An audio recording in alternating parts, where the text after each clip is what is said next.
안녕하세요. 오늘 시장 정말 정신없었죠. 미국에서 시작된 AI 쇼크가 한국 증시에 그야말로 직격탄을 날렸습니다. 그런데 정말 이상하게도 시장이 완전히 둘로 쪼개지는 현상이 나타났는데요.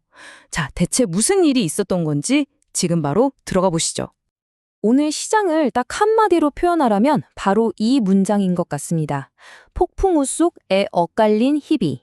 말 그대로 누군가는 공포에 떨었고 또 다른 누군가는 이걸 기회로 봤다는 거죠. 어떻게 한 시장 안에서 이런 일이 동시에 벌어질 수 있었을까요? 자, 그럼 이 모든 사건의 발단부터 한번 살펴보겠습니다. 시작은 미국이었어요. 거기서 갑자기 AI 거품 아니냐 하는 우려가 터져 나왔고 이 불안감이 태평양을 건너와서 한국 시장, 특히 코스피 지수에 그대로 충격을 줬습니다. 자, 이 그래프를 보시면 오늘 시장이 얼마나 기묘했는지 딱 보입니다. 왼쪽 코스피는 파랗게 질려서 2% 가까이 뚝 떨어졌는데 이상하죠?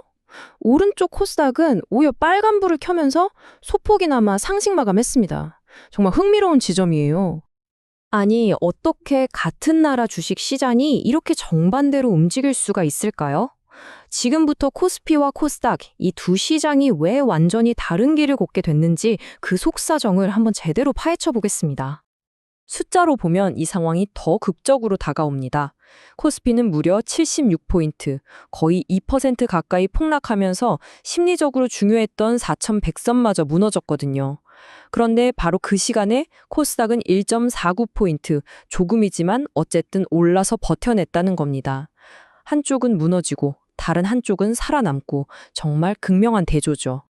그럼 진짜 궁금해지는 거죠. 도대체 시장 안에서는 무슨 일이 있었길래 누가 팔고 누가 샀길래 이런 결과가 나왔을까요?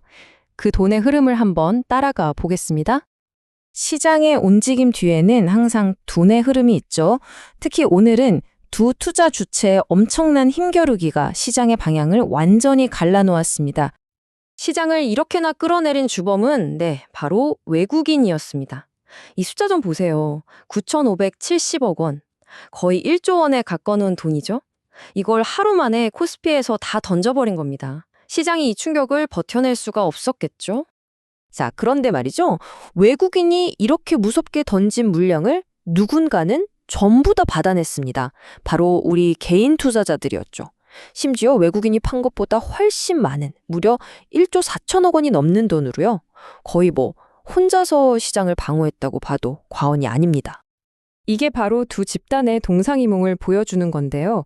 외국인들은 한국 시장 싫어 이게 아니었어요. 그냥 전 세계적으로 기술주 비중을 좀 줄여야겠다 이런 큰 그림에서 매도를 한 거고요.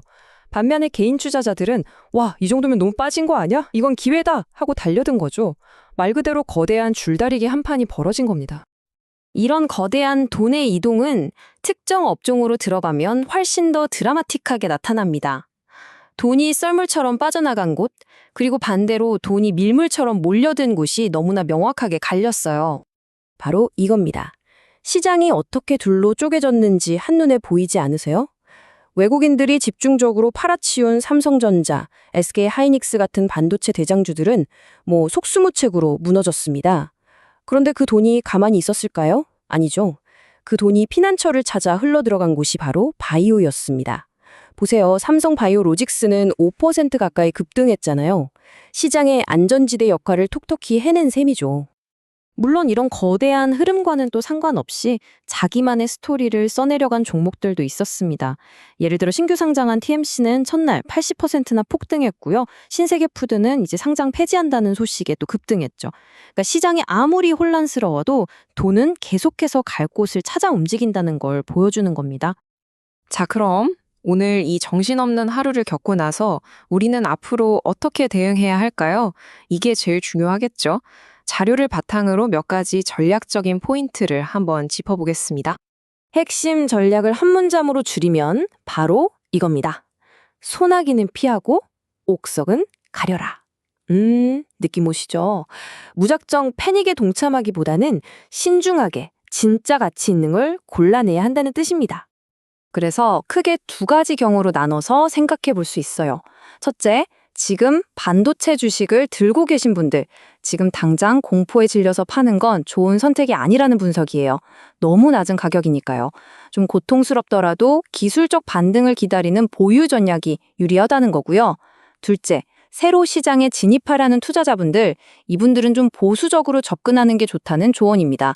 섣불리 이만큼 떨어졌으니 사자 하지 말고 오히려 시장을 이끌고 있는 바이어 우량주들이 좀 조정을 받을 때를 노리거나 아니면 아예 시장이 좀 진정될 때까지 현금을 들고 기다리는 거죠. 그리고 앞으로 시장을 볼 때 딱 하나, 이 숫자는 꼭 기억해 두셔야 합니다. 바로 코스피 4050선. 여기가 굉장히 중요한 지지선이거든요.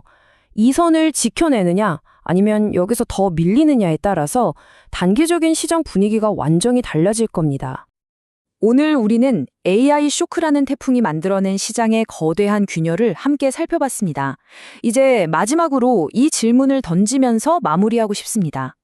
오늘 시장을 흔들었던 이 AI 거품에 대한 우려, 과연 이건 그냥 스쳐 지나가는 해프닝일까요? 아니면 우리가 앞으로 마주해야 할 새로운 현실의 시장을 알리는 신호탄일까요? 이 질문에 대한 답을 고민하는 것이 앞으로의 투자를 결정할 겁니다.